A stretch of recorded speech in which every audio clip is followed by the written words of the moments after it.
Quando achamos que a censura e as leis absurdas não podiam piorar... Este é o Visão Libertária, sua fonte de informações descentralizadas e distribuídas.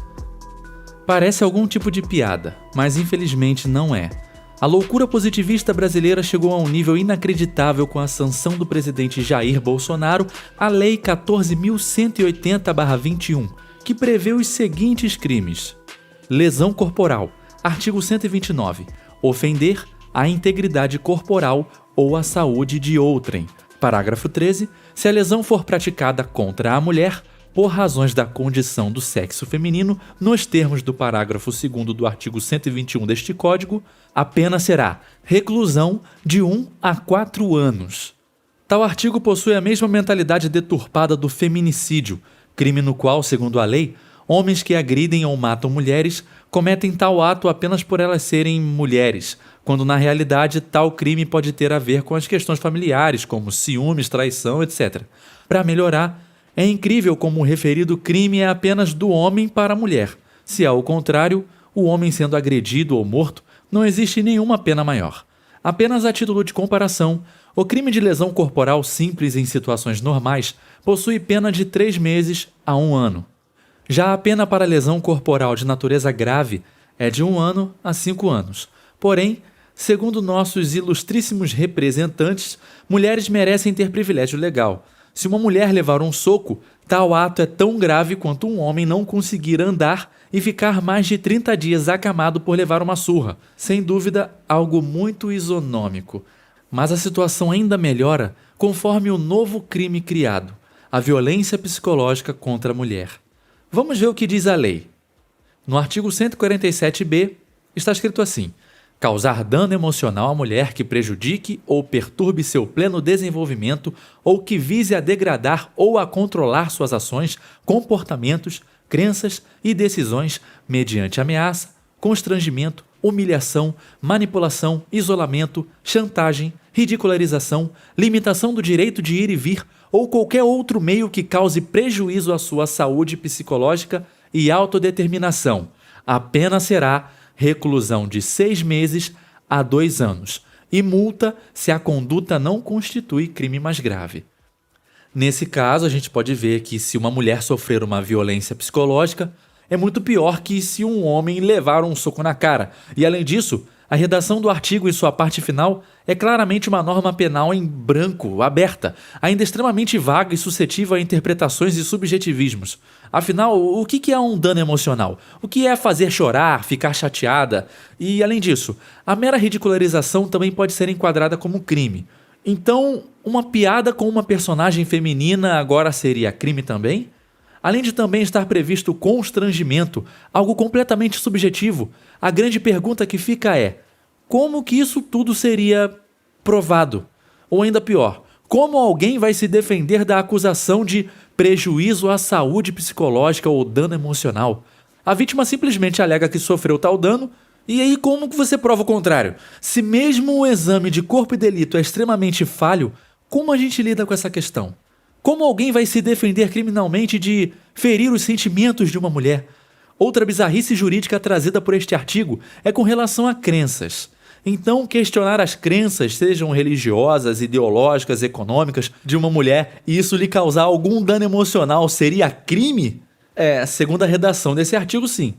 Em tempos de microagressões, vamos dizer assim, bem entre aspas, tudo vira discurso de ódio. Se alguma fala sua causar dano emocional a uma mulher, você pode responder um processo criminal por isso, pois tal crime não é um crime especial da Lei Maria da Penha, que só se aplica a relações familiares ou de casais.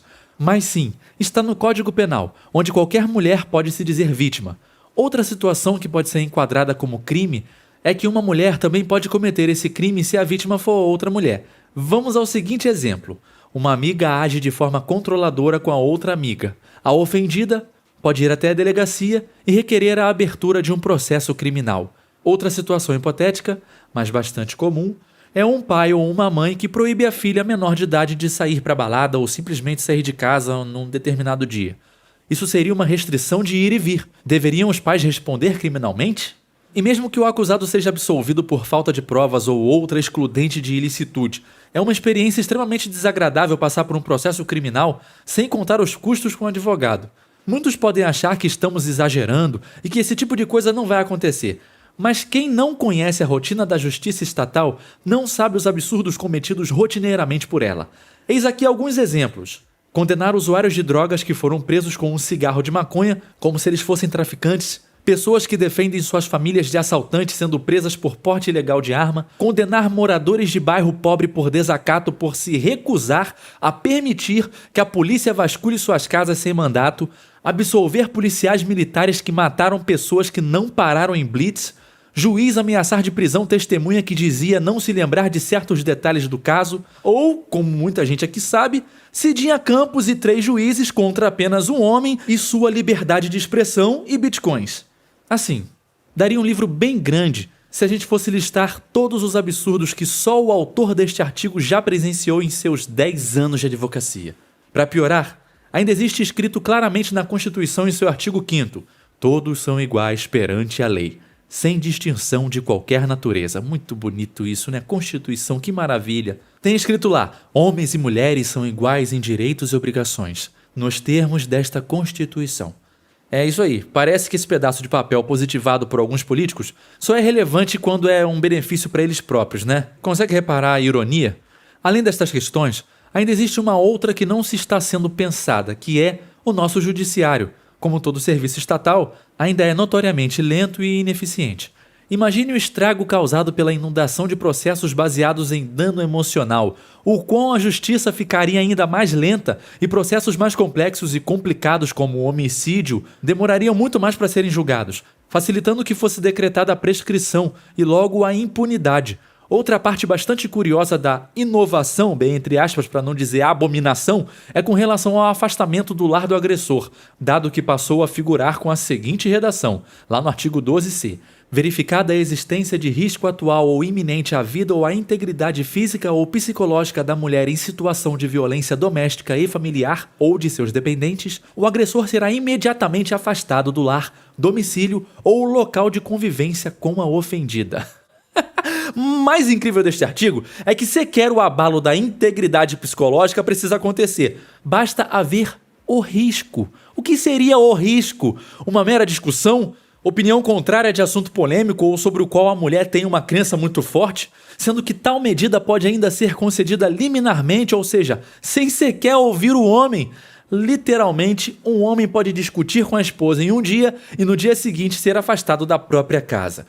Com esta nova lei, se abriu uma caixa de Pandora que pode expor não apenas homens, mas também mulheres a incontáveis injustiças e absurdos estatais. Vale sempre lembrar que coisas como campos de concentração, escravidão e o apartheid eram previstos em lei. Percebe-se que leis estatais jamais poderiam criar bons resultados. A história nos mostra muito bem isso. Falando em apartheid, neste exato momento, estamos vivendo em uma situação muito parecida, no qual agora algumas podem encarcerar outros, baseando-se exclusivamente em emoções feridas. Obrigado por sua audiência. Esse artigo foi sugerido e escrito por Giuseppe e revisado por Paulo Almeida. Se você gostou deste vídeo, clique no ícone de curtir abaixo e compartilhe o vídeo em sua rede social. Se você deseja ser notificado de outros vídeos, clique em se inscrever e depois no ícone de campainha. Um abraço e até a próxima.